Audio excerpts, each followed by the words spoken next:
Victor Daniels was already running late when he shoved a bottle of apple juice into his 5-year-old son's backpack and nearly tripped over a broken floorboard in their tiny apartment.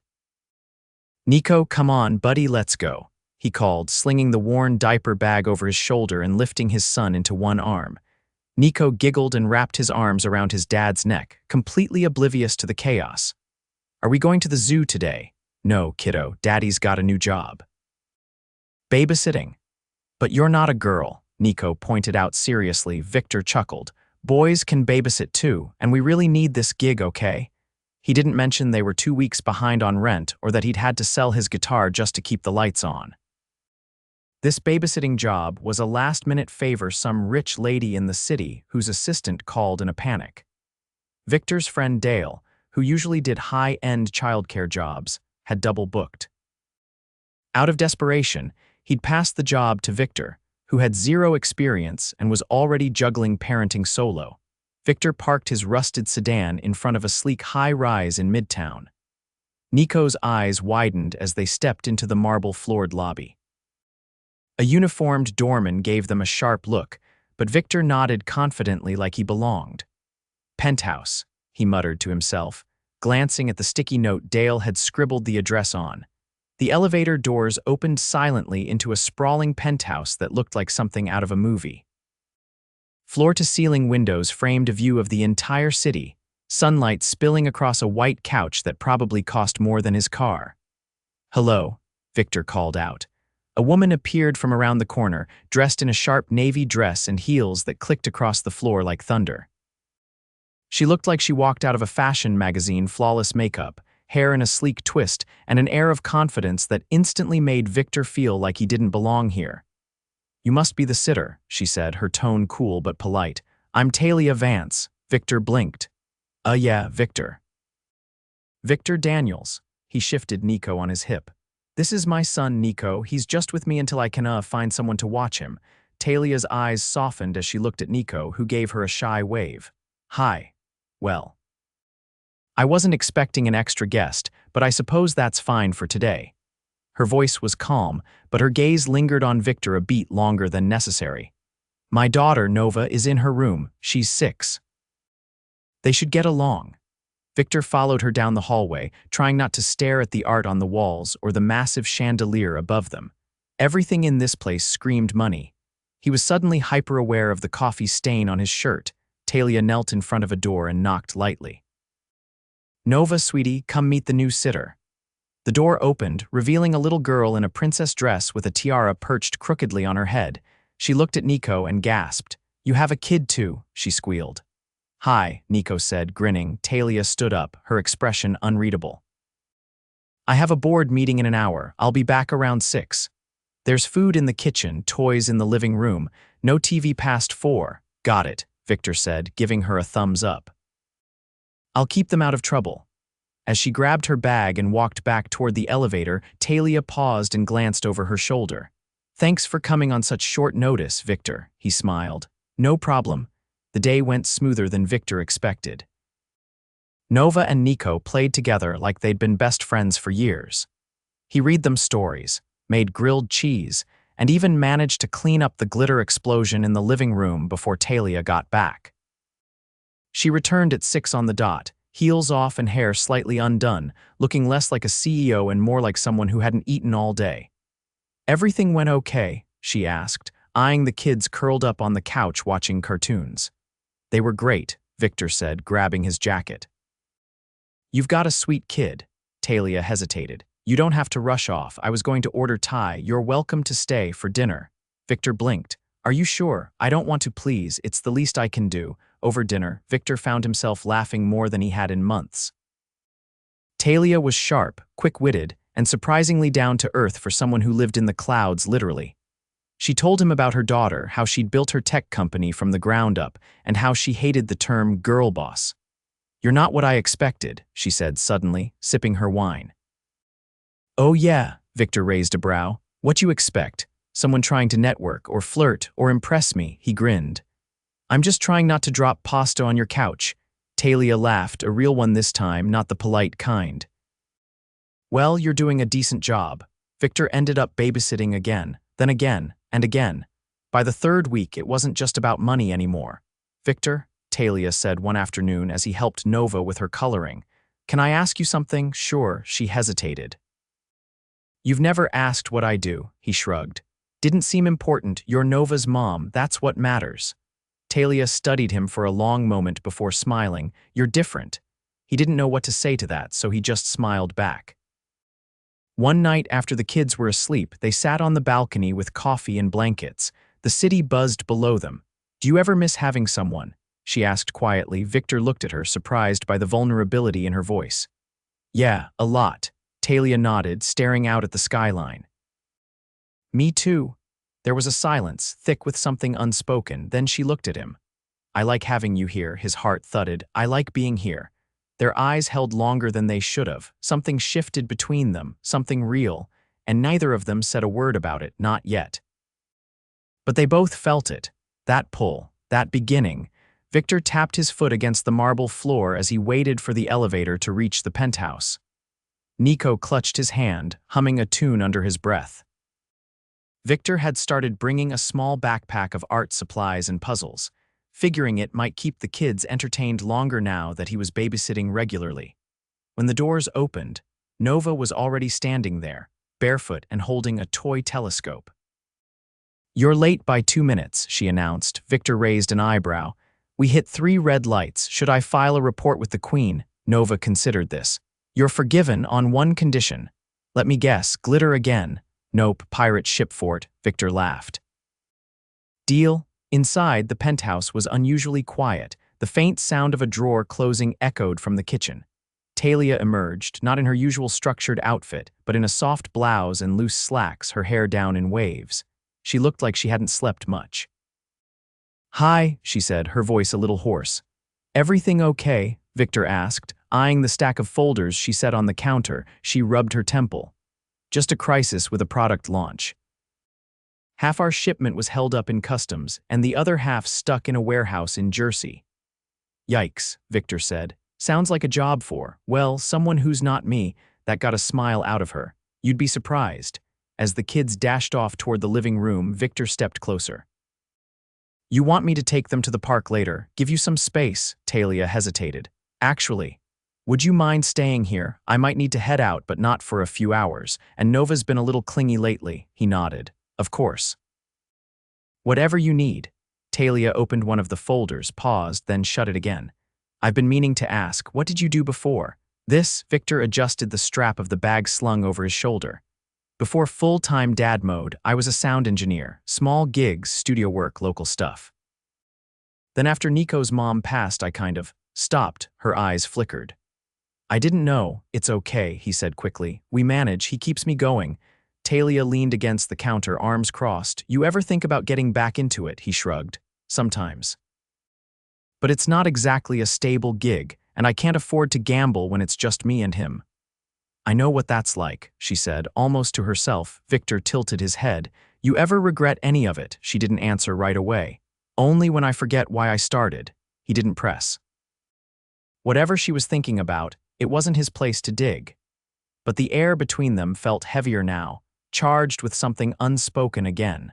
Later, as the kids turned the living room into a sea of pillows and couch cushions, Victor ducked into the kitchen to grab juice boxes. Talia stood at the sink, staring out the window, her phone dangling from her hand. "You okay?" he asked. She looked over, startled. "Sorry, I just got off the phone with my COO. We might have to pull the plug on one of our international partners. It's complicated. I'm guessing it's not the kind of thing a juice box fixes."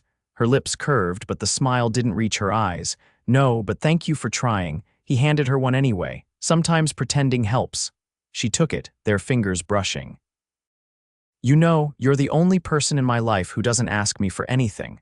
You pay me," he pointed out. "Not enough for what you do." Victor leaned against the counter.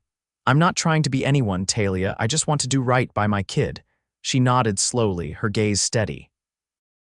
"That's why I trust you." The sound of a tower of cushions toppling over made them both glance toward the living room. Victor chuckled. "I better go rescue the pirates from the lava." As he turned to walk away, she called after him. "Victor?" "Yeah, would you come with us this weekend?" Nova has this school fundraiser at some fancy garden thing. I usually take her alone, but she'd love it if you and Nico came. He hesitated. You sure? I wouldn't ask if I wasn't. He watched her for a moment, then nodded. We'll be there. The fundraiser was held at a sprawling estate just outside the city. Manicured hedges, fountains, and flower beds surrounded a massive glass conservatory where the event was set up. Victor had never worn a blazer over a t-shirt in his life, but it was Talia's idea, and she'd picked it out herself. You clean up well, she said as they stepped out of the car, Nova and Nico skipping ahead. I feel like an imposter, he muttered. You're not, she said, looping her arm through his. You're with us. Inside, the space buzzed with well-heeled parents, catered hors d'oeuvres, and a silent auction. Victor tried not to gape at the starting bid on a surfboard signed by some Olympic athlete. You okay? Talia asked. I'm good. Just trying not to touch anything that costs more than my rent, she laughed, genuinely this time. Welcome to my world. As the kids ran off toward the balloon artist, a man in an expensive watch and a forced smile approached them. Talia, good to see you. She stiffened slightly. Nathan. Victor watched the exchange, instantly on alert. This your new assistant? Nathan asked, barely glancing at Victor. No, she said sharply. Victor's a friend. Nathan raised an eyebrow. Interesting. Victor stepped forward. Nice to meet you too. Nathan nodded dismissively before wandering off to schmooze with someone else. Victor turned to Talia. Friend of yours. Ex-husband, she said under her breath. He's Nova's father. And a real piece of work. Victor didn't ask anything else, but the tension in her shoulders stayed long after Nathan disappeared. That night, back at the penthouse, the kids fell asleep in a pile of stuffed animals, worn out from the day. Victor helped Talia clean up the remains of their post-event pizza dinner. Thanks for today, she said, drying a plate. You made that a lot easier. He looked at her, the distance between them smaller than it had ever been. You don't have to do everything alone, you know, she set the plate down. Neither do you. He didn't move, neither did she. The air shifted again, tight with something they were both starting to stop denying. And then Nico's soft voice called out from the hallway, Daddy. Victor exhaled, stepping away. Coming, buddy. Talia didn't stop him, but she didn't look away either. Something had changed, something neither of them could take back. Victor hadn't expected to be at a gallery opening on a Thursday night, especially not one where he had to carry Nico on his back while trying to understand abstract sculptures. But Talia had invited them, and when she offered to arrange a sitter for Nova so they could attend as guests, not working parents, he'd found himself saying yes before he could talk himself out of it.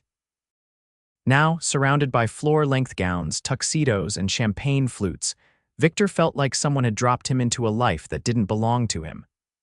You sure we're allowed to be here? He asked quietly, adjusting Nico, whose head was nestled against his shoulder.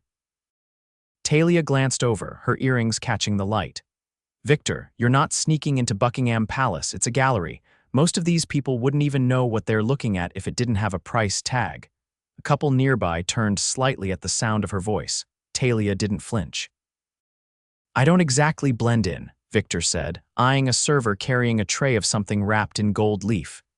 You blend with me, she said simply. That shut him up. They moved into a quieter wing of the gallery where the crowd thinned out and the lights dimmed. A large canvas dominated the room. Streaks of deep crimson slashed across a field of smoky blue. Victor stared at it. What's it supposed to be? Talia tilted her head. Grief, supposedly. The artist lost her sister and painted one canvas every day for a year. Victor nodded slowly. I get that. Talia didn't respond right away. Then she said, I met her. She never talks about her sister, but she paints like she's screaming. Victor adjusted Nico's blanket. Sometimes screaming's the only thing that helps. A flashbulb popped in the distance, someone taking a photo of a sculpture shaped like a broken staircase. Talia's phone buzzed in her clutch. She glanced at it, her jaw tightening. Everything okay? She hesitated. My board's pushing for a merger with a European firm. They want to expand faster than I'm ready for. You're the CEO, don't you get the final call, in theory? She folded the phone shut.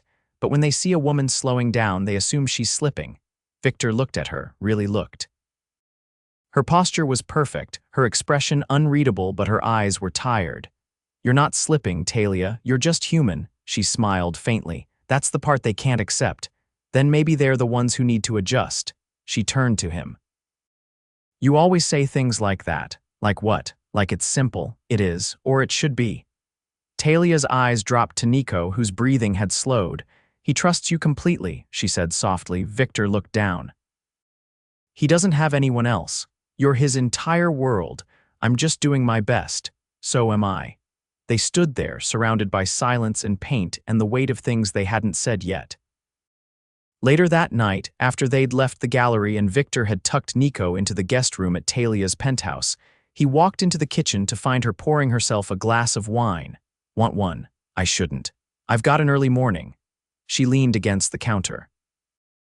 "You were good tonight. I didn't spill anything or knock over a sculpture. That's a win." "That's not what I meant." He waited. "You were calm, present, you made space for me to breathe."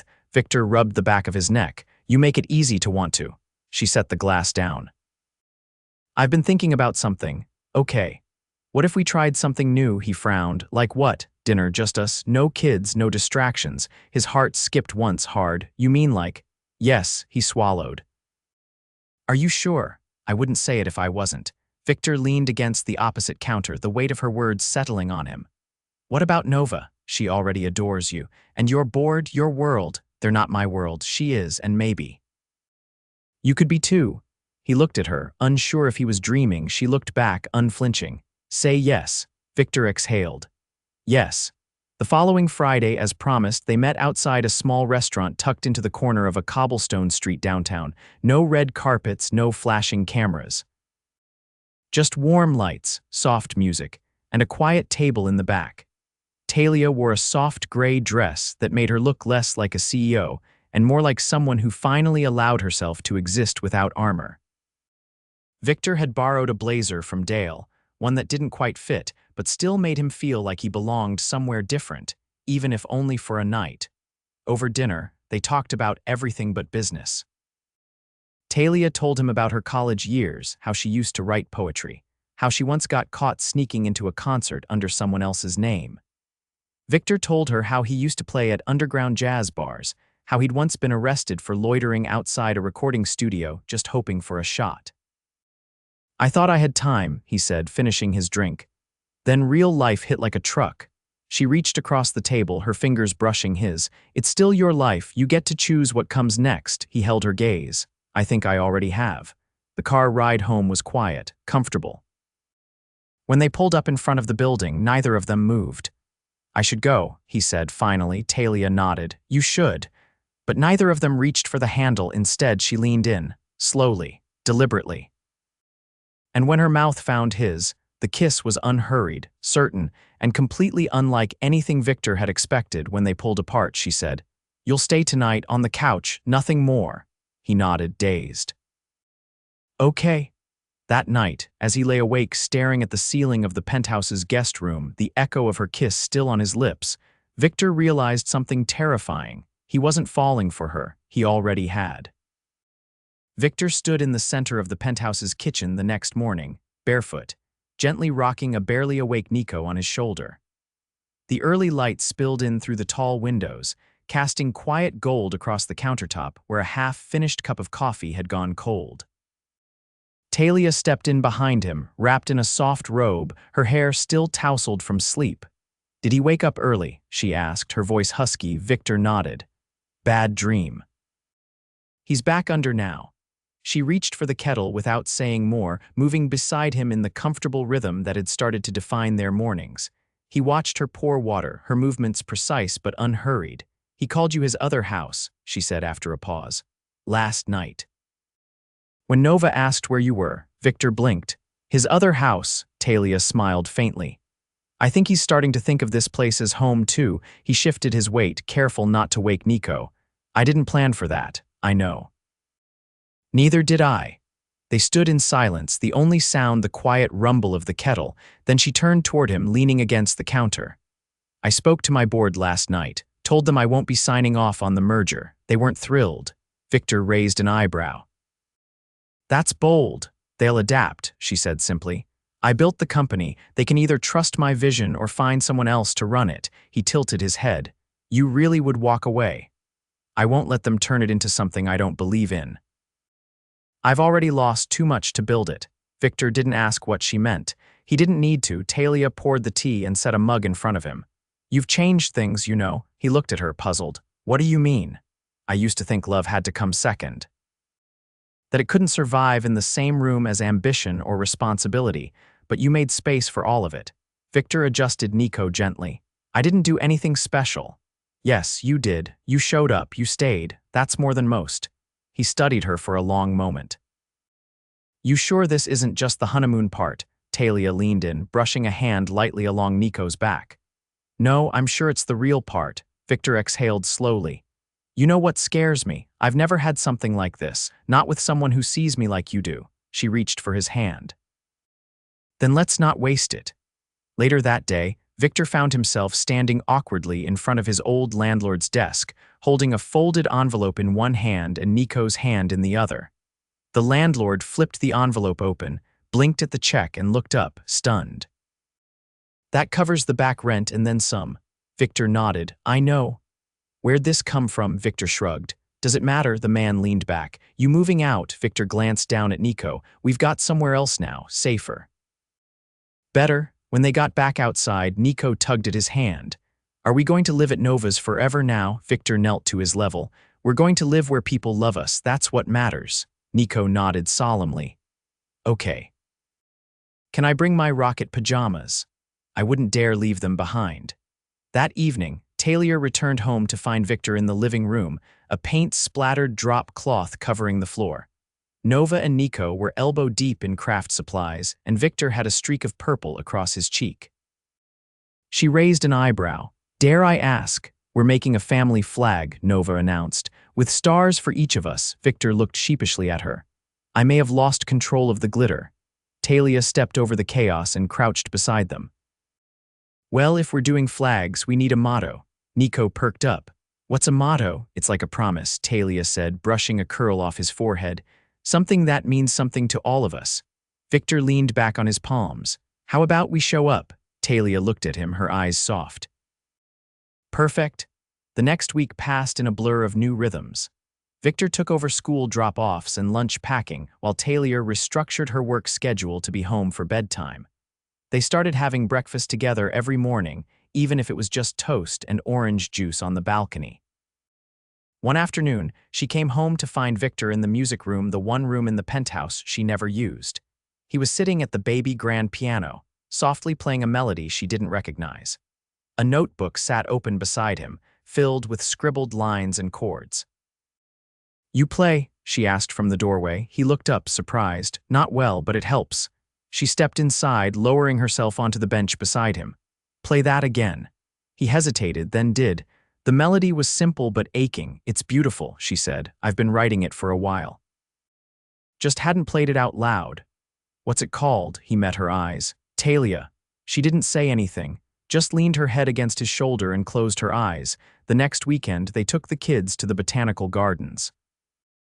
While Nova and Nico chased butterflies through the greenhouse, Talia and Victor sat on a bench beneath a canopy of wisteria. I used to come here when I couldn't sleep, she said. Before I had Nova, I'd sit by the koi pond and pretend everything was quiet. He reached for her hand. You don't have to pretend anymore. She turned to him, smile slow and steady. No, I don't. Victor took a deep breath. I've been thinking about something. Talia waited. I'd like to make this permanent, not just staying over or helping with bedtime. I mean, us. All of us? Her eyes didn't waver. Are you asking what I think you're asking? He pulled a small box from his pocket. Inside was a simple silver ring engraved with stars and a tiny rocket ship. It's not flashy, he said quickly, but it's ours. She took the box, tears rising fast. I don't need flashy, she whispered. I just need you. He dropped to one knee right there beneath the wisteria. Talia Vance, will you marry me? She laughed through tears. Yes. Absolutely yes.